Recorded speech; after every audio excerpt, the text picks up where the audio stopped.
You killed my neighbor. How do you show up to work every day?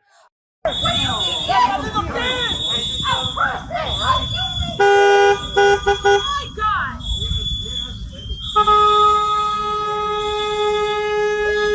I'm in the gas. Get back. Gas is coming. Gas on film. Gas on film.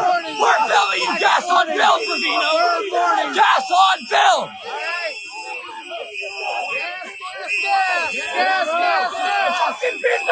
Hi, I'm Suri Crowe, and you're watching the Meidas Touch Network.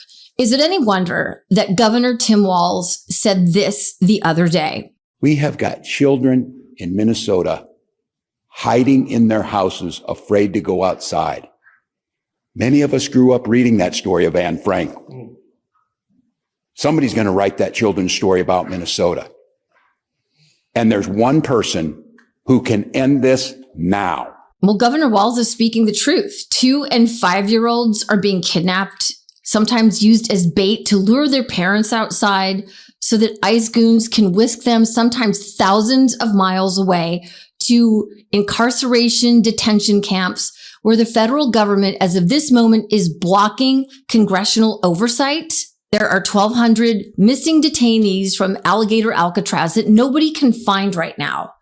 And then there's DHS saying that it's perfectly okay for their ICE goons to break into people's homes without a signed judicial warrant, which is unconstitutional. It is illegal. But when did the Constitution stop this regime? This is every bit as terrifying as what I imagine Anne Frank and her family lived through when they were hiding out from the Nazis.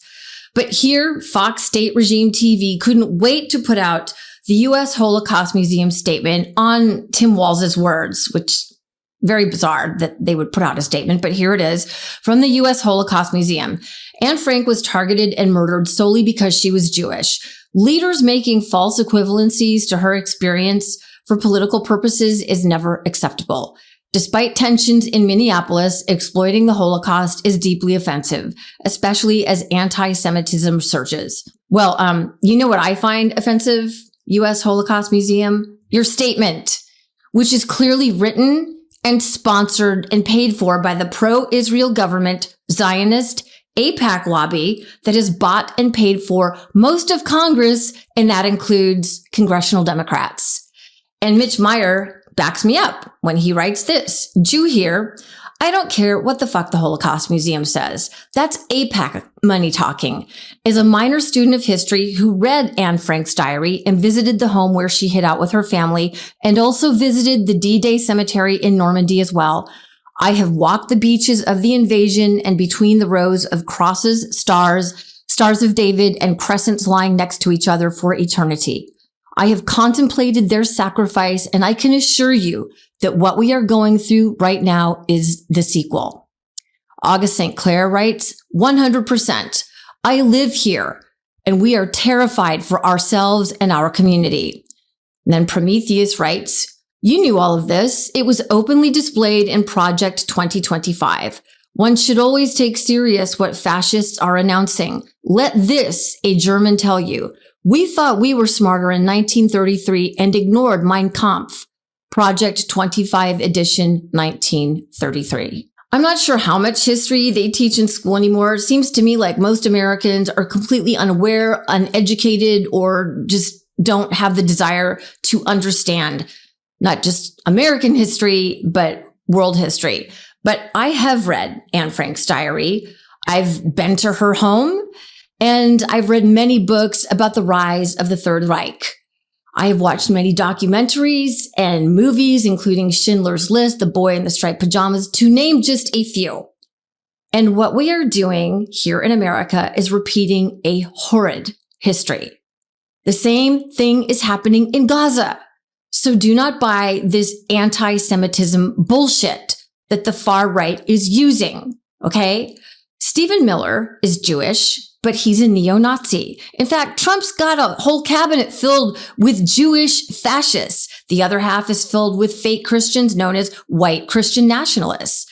Real Judaism and Christianity and any kind of peace-loving faith doesn't ethnically cleanse Palestinians or Black and brown Americans out of a nation or anywhere. Okay? to the preschool, you stupid motherfuckers! Kids are you fucking idiots!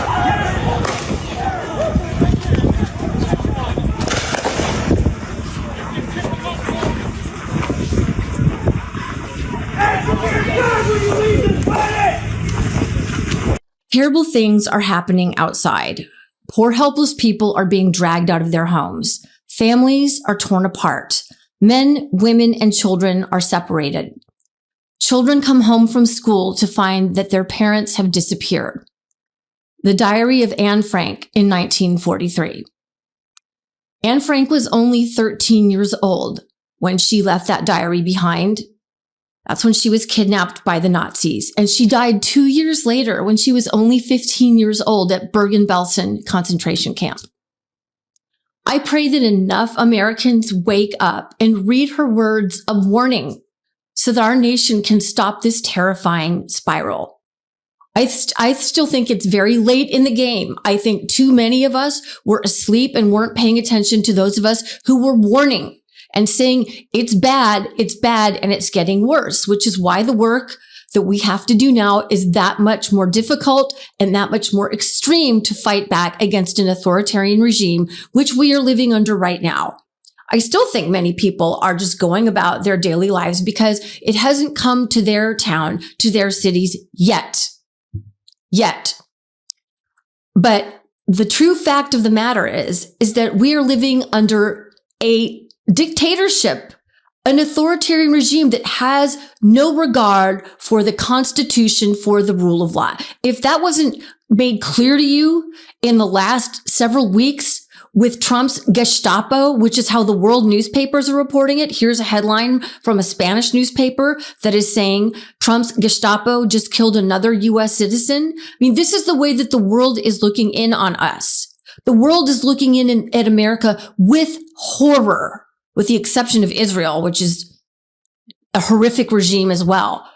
They are looking at us and saying, oh my God, what the hell?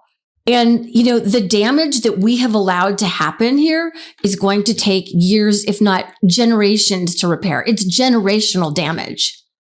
I don't think it will be repaired. I'm certain of that, not in my lifetime. But the work has to happen now. And I'm hoping that we will be able to start to rebuild this year if we can gain control of the House and possibly the Senate back.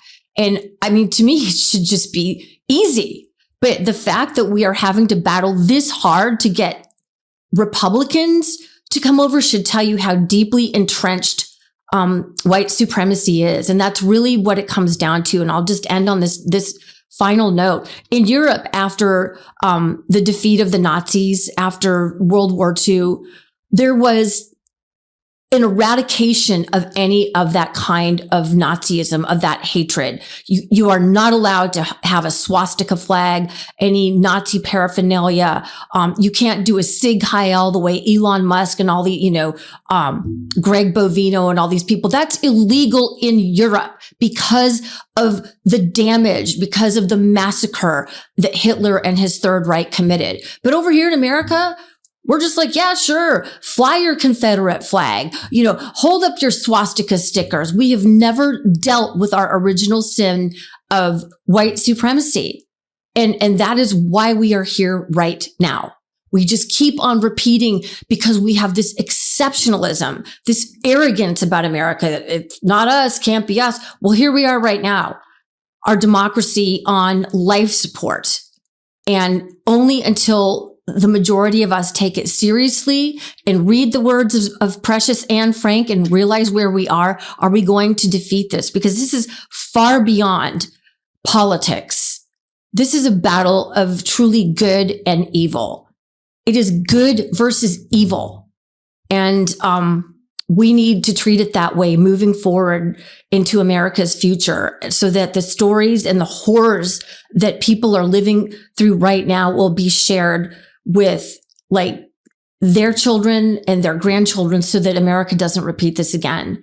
Because how we got here is by not dealing with our past of white supremacy and misogyny. So I know a very heavy episode today, but I just think, past is prologue. look at history. That's how we move forward. If we don't deal with the sins of the past, we will not heal and move forward. And I'm praying that that is what we will do. Okay. All right. Thanks for watching. I'll see you guys back here soon. Make sure you follow me on my socials below, Instagram and Substack, most importantly. Okay. And namaste.